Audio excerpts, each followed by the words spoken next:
Hi, I'm Jim Reilly and welcome to Worse, Tales of Strength and Endurance from the Old Days. Times are tough, but we'll get through this. We've been through worse. Tonight on Worse, we will look at London and the plague, old clothes, and no central heating. And while we're talking, I'm going to be drinking a Steel Reserve from the Steel Brewing Company, Milwaukee, Wisconsin, and enjoying a chicken empanada from our local farmer's market. So if you want to have something to eat while we talk, please do. Maybe stop the video for a minute, go get something to eat and drink. Sit down here with me by the fire and we'll get started. All right. When I'm not doing this, my profession is acting. And as you may know, the acting profession has been severely impacted by the recent pandemic. There's been no theater for months, and then there was a little bit of stuff on Zoom here and there, and occasionally a tiny number of theaters. They got creative in ways to present things on stage. But imagine if your profession was shut down several times in your lifetime, several times in about a century. That's what we hope will never happen again. But that's what happened to Shakespeare and those who came after him. So in the days before germ theory, before vaccinations, before antibiotics, London was ravaged by the bubonic plague. Now, the first great epidemic of plague, the Black Death, happened in the 1340s, and it killed about 50% of Europe. It's believed to have originated in Mongolia and then came by way of the Black Sea through trading routes, trading ships, where people infected with it would head for ports in various parts of Europe, show up at the ports barely alive, and then spread it to everyone else in that location. It was actually spread by fleas on rats, and the fleas carried a bacillus called Yersinia pestis. That's the bubonic plague bacillus. The fleas were on the rats were on the ships. So, England, being an important maritime and trading power, certainly had a fair number of ships going out and coming back in. So the plague got into England, and then it was spread to Wales. And then the Scots said, oh, England is weakened by the plague, let's invade it. They tried to do that, and they ended up getting it too. The symptoms are pretty horrible. Fever, racing pulse, and breathlessness is where it begins. And then buboes, which give bubonic plague its name, which are hard swellings of the lymph glands in the groin, armpit, and neck, would start to appear. These would fill with pus to the point that they ruptured. And the pain was so terrible that people would sometimes jump out of windows. The buboes were followed by delirium and heart failure. So outbreaks began, not in this time in the 1340s when it first came through, but in the times in Shakespeare's day. The first outbreak was in 1563. Shakespeare was born by then, and he first began to produce plays in the late 1580s, and his last plays were produced in the 1610s, so that's the time when he was working. But the authorities, in an attempt to control the spread of the plague, which they understood hardly at all, would close public gathering places, including theaters, but not churches. So there was a bad outbreak in 1603, 1604, and the rule was, beginning in 1604, that if the weekly deaths in the city went above 30, the public gathering places would be closed. And so that had in fact happened in 1603. About 30,000 Londoners died, and London was a much smaller place than it is now. So there continued to be several outbreaks of bubonic plague in London. There's in 1592 and 94, 1603, 1608. And then we're missing another one because the Folger Library says that there was at least 5 outbreaks in Shakespeare's lifetime. But at any rate, that later outbreak in 1608 was a very hard time because there were a lot of great plays being done at that time, including Shakespeare's plays.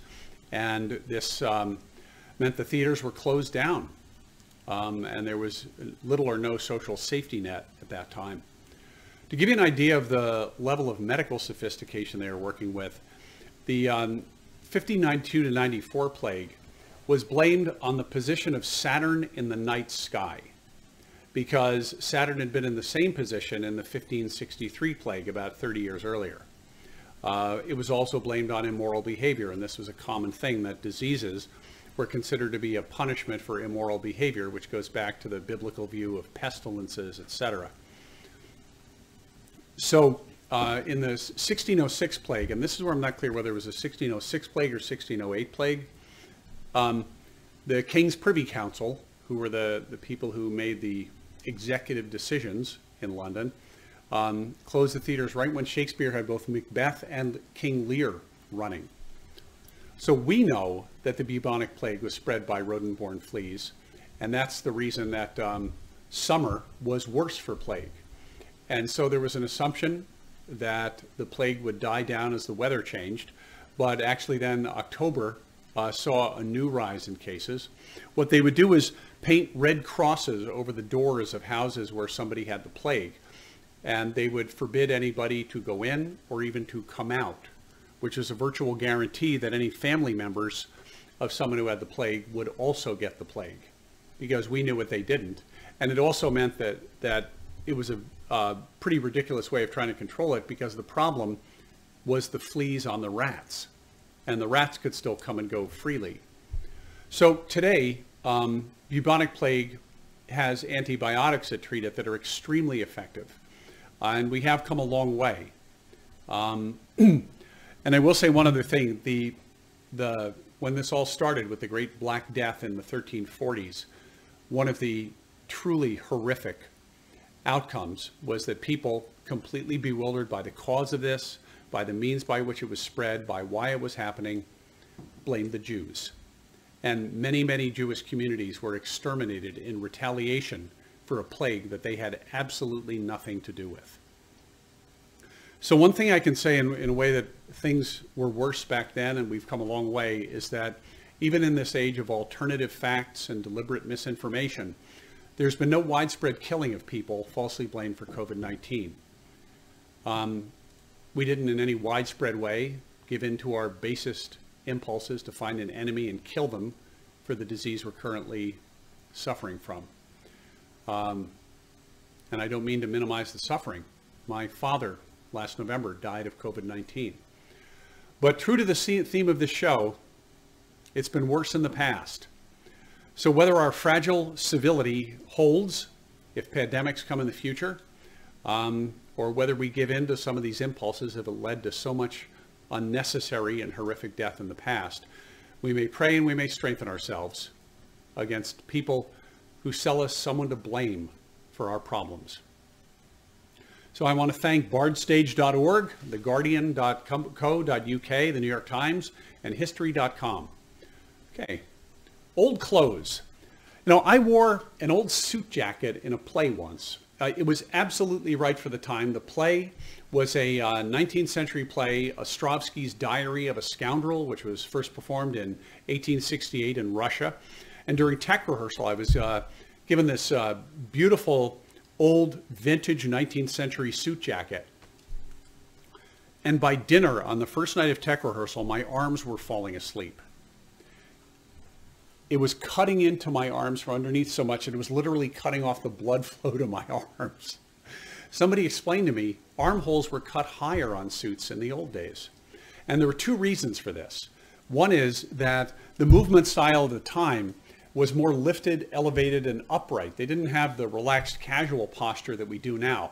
That not slouching signified higher social status. So people's clothes were literally cut to support them in the physical language that would indicate higher social status. And the other is that in the old days, they just didn't know how to make clothes for the human body very well. There's so many different ways you see this. Now, such considerations of exact cuts and the effect they have on you matter less in the modern casual world, where clothes tend to be more stretchy and where upright posture is not a way of indicating your social status. There was a picture from the late 2000s of Obama throwing out the first pitch at what looked like at a ball game in what looked like jeans from Target. Now here is the leader of the free world that was wearing jeans that you and I could buy at the store if we wanted to for probably $25. But even when somebody, where money is no object and somebody can get a really expensive suit, people nowadays just know how to cut the suits better. Now, this is something to keep in mind at a vintage clothing store, but it's probably not something you need to worry about very much. I bought a big old overcoat back in the 1980s in the heyday of the movie St. Elmo's Fire and the Breakfast Club, when it was considered really hip to wear an old vintage coat, and it fit just fine. But one of the things to remember is that there's a distinction between vintage and antique. And I found this distinction actually in, of all places, psychologytoday.com, which said that if something is less than 100 years old, it's vintage. If something's more than 100 years old, it's antique. So another thing I learned in terms of old clothes that make them a far cry from the comfort level that we experience today is that the smell of the previous owner doesn't always come out of the clothes, especially if they're clothes that can't be laundered.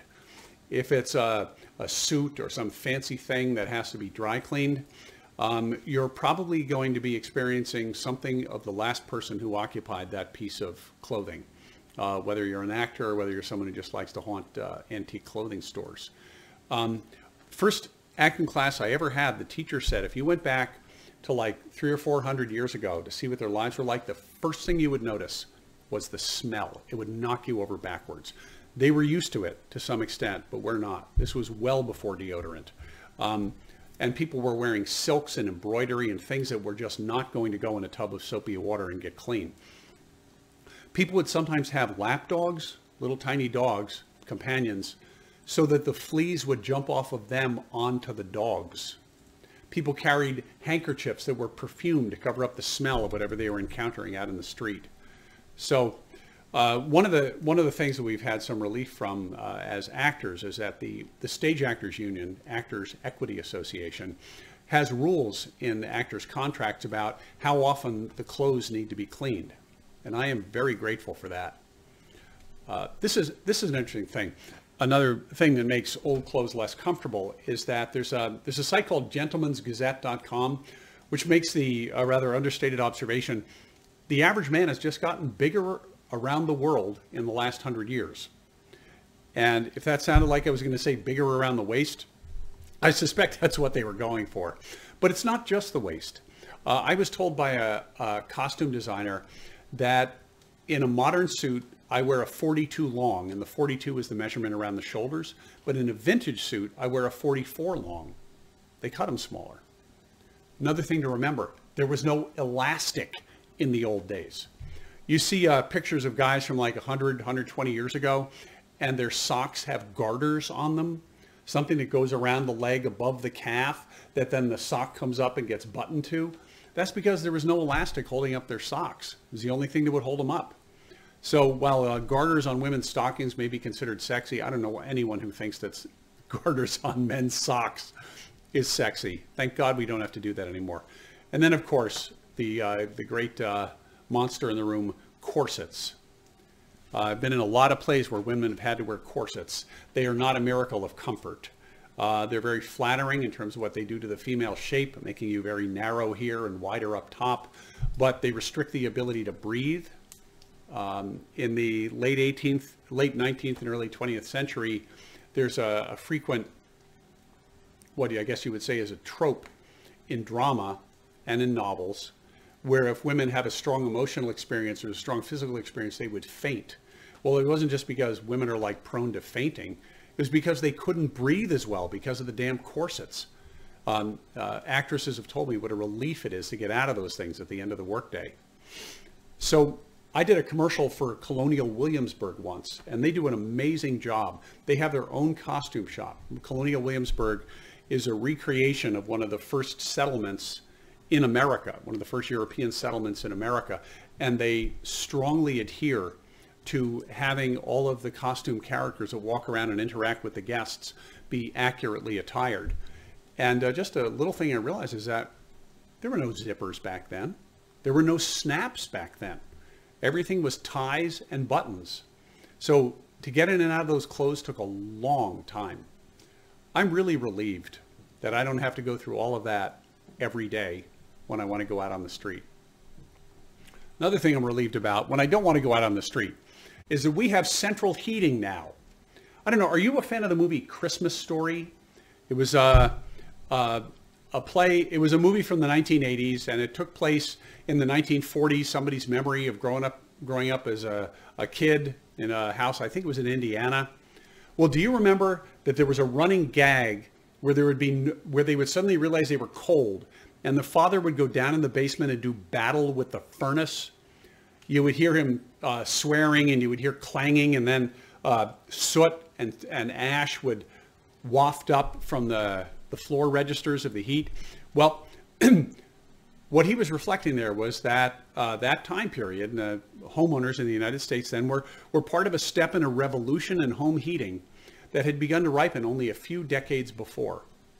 So going back to ancient Rome, they had come up with an amazing system for heating a house in which the tile floor of the house was supported over an open cavity between it and the ground by little pillars, and wood was burned in that space in between, and that would heat the house from the floor up. Very nice. But this is something only the wealthy could afford. And when the Roman Empire fell, it went away and was gone for about a millennium. And you know, even in the old days, most people didn't have it. But so as the Dark Ages came upon European civilization, heating was just a fire in the center of a room with an opening in the roof. The walls were not insulated. Fancy castles would have tapestries on the walls, not just so they'd have something beautiful to look at, but to hold out the drafts and try to keep in a little bit of the warmth. But I mean, come on, warmth, uninsulated stone walls with a tapestry hanging over it. So things are, all I can say is people must have been unbelievably tough back then. You know, the way I've heard it put, there was a historian who said of the Dark Ages that life was nasty, brutish, and short. And imagine if you're trying to recover from the flu in the winter, your life is probably going to be pretty short. So as the Middle Ages came on, fireplaces got refined to put more heat in the room, reduce the chimney opening to the outside so less heat got out. But there is a scene in a novel, The Pillars of the Earth by Ken Follett. It's about the early Middle Ages. And one of the things that really struck me was a scene that in the winter, okay, there was a lord that had his manor or his castle or whatever, and peasants all around farming the land. On the cold nights of the winter, all of those peasants would just come in and sleep on the floor in his great room, because even that was better than the huts that they lived in on the coldest nights. And there, all those people would sleep together with no privacy, living out their lives, if you know what I'm saying, with no privacy. Dirty, smelly, you can imagine. But stove heating also began to emerge during this time. And it has persisted in Russia to the present day. The stove in like a classic Russian home is a huge thing. Don't just think of it as a place where like you cook some things in a frying pan. It's a tiled covered masonry thing where they literally put the bed on top of it and sleep on top of it. And I imagine that would be a pretty warm way to sleep. I found a video of a guy explaining how to fire up an old one of these stoves in a Russian house somewhere. It's had a couple of million views. It actually was pretty interesting. So some of the things that are revolutionary and 19th century ancestors resorted to were warming pans. It was a pan on a long handle where you'd open it up, put some coals from the fire into it, close it, and then just like put it between the sheets and rub it back and forth between the sheets to heat them up before you jumped in. People would put huge amounts of comforters on the beds. And actually, ntechhvac.com, pretty interesting site, suggests that one of the reasons homes were smaller in the old days, one of the reasons they had smaller windows in the old days, was that it was easier to keep the heat in and heat the whole house from one central fireplace or stove if the house was smaller and the windows were smaller. Bed curtains. Have you ever heard that term? It's something that you see in the story of A Christmas Carol, where Ebenezer Scrooge has posts at the four corners of his bed and curtains hanging from it. That was to keep the heat in, because the damn house was so cold, even if you were well off. So around 1800, the first steam radiator was developed. I'm amazed it was that early, by James Watt, who invented the steam engine. But the generalization of hot water central heating only occurs after 1930. It took a really long time for it to catch on. And the Master Group has a website in Canada that said that most homes still were not heated in every room until after World War II. I don't think I knew that. Which brings us back to A Christmas Story. That story took place in the 1940s, that even when people had central heat, it was coal-fired. Geez, I lived in a 1905 home with a very old oil heating system, but that had been converted over from coal. And you could still see the place where the chute came in, where the coal man would deliver the coal and would pour through a chute into a bin in the basement. So 1900s.org.uk said that well into the 1940s and 1950s, being frozen up in the winter, is how they put it, was a very common thing, where your pipes would just freeze solid. You would have no running water, your drains would be frozen solid, you would have no way to drain things out, and you'd have to wait until there was a thaw to find out if you had any leaks. In fact, they said one of the reasons pipes were lead is that lead is a more flexible metal than some of the things that are used today. So was it poisoning people? Yes. But it would be more likely to survive being frozen and thawed and frozen and thawed. Perhaps it was a sign, comparing that to the scene in A Christmas Story, that the British standard of living was behind ours after having, taken a beating in 2 world wars, and the fact that in Britain coal was rationed up into the 1950s. So that's quite a contrast with the way people lived in Indiana in that same period of time. I have a friend who grew up on a farm in Quebec. She said that everyone slept together, another way of staying warm. She said it didn't matter if you had just had a terrible fight with the person, you spooned with them at night. It was a survival thing. So there's a clue how winter is done. Cooperate, lots of layers, stay adaptable, and stay close to the fire. Thanks for staying close to the fire with me tonight. And hang in there, folks. Times are tough, but we'll get through this. We've been through worse. Good night.